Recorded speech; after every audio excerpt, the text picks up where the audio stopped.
आज येवला येथे मी उपजिल्हा रुग्णालयामध्ये आलेलो आहे. येण्याचं निमित्त असं आहे की सकाळी जवळपास 12 ते 15 लोकांना त्या ठिकाणी डॉग बाईट झालं.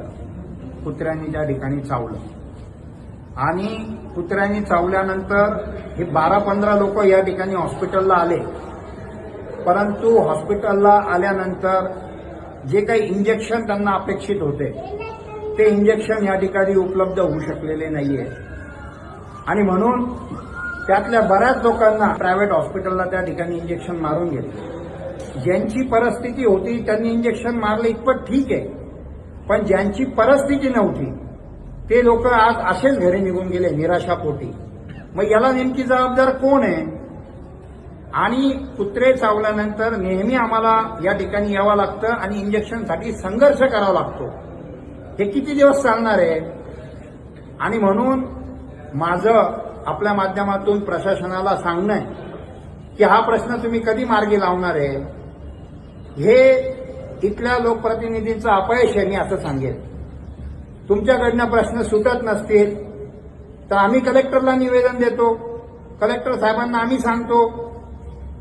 राज्याचे जे आरोग्यमंत्री त्यांना आम्ही सांगतो, त्यांना विनंती करतो आणि त्यांच्याकडनं हा प्रश्न आम्ही सोडवतो. मला या ठिकाणी बिचारे प्रशासनाला दोष द्यायचा नाही. ते इथे काम करताय, परंतु ज्यांच्याकडनं ह्या सगळ्या व्यवस्था, औषधं असतील, इंजेक्शन असतील, हे उपलब्ध होणं गरजेचं होतं. इथं कुणीतरी जबाबदार माणूस असणं गरजेचं आहे आणि हे प्रश्न सुटले पाहिजे. इतका मोठं नुसतं इन्फ्रास्ट्रक्चर उभं केलं, परंतु डॉक्टरचा अभाव, स्टाफचा अभाव, मेडिसिन मिळत नाही, इंजेक्शन मिळत नाही, म्हणजे मग नेमकी करायचं काय? आणि म्हणून यासाठी आम्ही इथे आलो. कलेक्टर साहेबांना ही सातत्याने जी डॉग बाईट झाल्यानंतर इंजेक्शनची जी अडचण निर्माण होते तिथे आम्ही शिवसेनेच्या वतीने पत्रव्यवहार करणारच आहोत. माझी प्रशासनाला विनंती आहे की हा येवला शहर हे सगळे जागृत आहे आणि आम्ही विरोधकाच्या भूमिकेमध्ये असल्यानंतर आम्ही गप्पा बसणार नाही. जिथे जिथे सत्ताधारी चुकतील त्या ठिकाणी सत्ताधाऱ्याला जाणीव करून देण्याचं काम हे आम्ही त्या ठिकाणी करणार आहोत. आणि म्हणून आत्ताच डॉक्टर साहेब या ठिकाणी आले. डॉक्टर साहेबांना मला सांगणं आहे की आत्ताच एकदाची काही यादी जी तयार करायची ती यादी तयार करा. ज्या काही मेडिसिन तुम्हाला उपलब्ध करायचे असेल ते आम्हाला सांगा. आम्ही त्या ठिकाणी पाठपुरावा करू, हाफकिनकडे जाऊ, आरोग्य मंत्र्याकडे जाऊ, परंतु तुम्हाला मेडिसिन या ठिकाणी उपलब्ध करून देऊ. बाईट डॉगचा या सगळ्या आजूबाजूच्या तालुक्यामधून कुत्रे या ठिकाणी, कारण इथं प्रशासनाचा धाकच राहिलेला नाहीये, लोकप्रतिनिधीचा धाक राहिलेला नाहीये.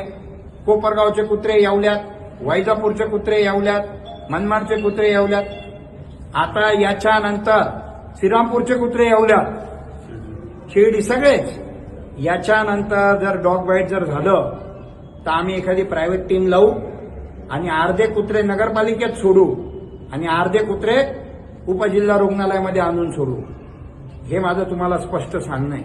आणि म्हणून याच्यावर त्वरित प्रशासना, नगरपालिकेचे सीओ आणि उपजिल्हा रुग्णालयाचे जे सिनियर डॉक्टर, चीफ डॉक्टर जे असतील ते, यांची जबाबदारी आहे की सीओनी कुत्र्यांचा बंदोबस्त करावा आणि जे डॉग बाईट झालेलं असेल, कुत्रे चावले असेल, त्याच्यासाठी मेडिसिन डॉक्टरांनी आणि त्यांच्या टीमने उपलब्ध करावं हे सांगण्यासाठी मी आज आलेलो आहे.